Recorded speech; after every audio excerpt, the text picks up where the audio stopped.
यही तो है हमारी दवा कि हम और आप अल्लाह रब्बुल आलमीन से रिश्ता जोड़े, और फिर हम और आप नमाज के ज़रिए, ख़ास तौर से 5 फ़र्ज़ नमाज़ों के ज़रिए, ये आफत और मुसीबत के वक्त में भी अगर हम नमाज नहीं पढ़ेंगे तो भला बतलाइए कि ये मुसीबतें कम होंगी या बढ़ेंगी?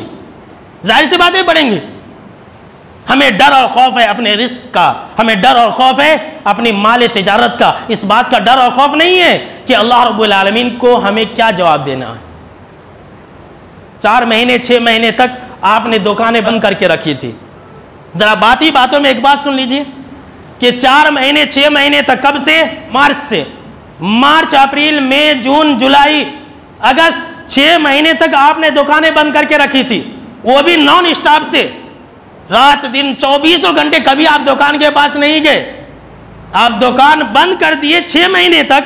आप 10 मिनट के लिए आप जोहर की नमाज के लिए दुकान छोड़ के नहीं आ सकते? 4 महीने के लिए आप दुकान को बंद कर सकते हैं। इस कोरोना वबा की वजह से, अल्लाह के डर और खौफ की वजह से आप 10 मिनट असर की नमाज के लिए नहीं आ सकते? आ सकते हैं, लेकिन नहीं, चाहते हैं कि बस दुनिया है, हमें आराम और सुकून से मिले। याद रख लीजिए, इस दुनिया के अंदर किसी को आराम और सुकून नहीं मिला है और ना मिलेगा।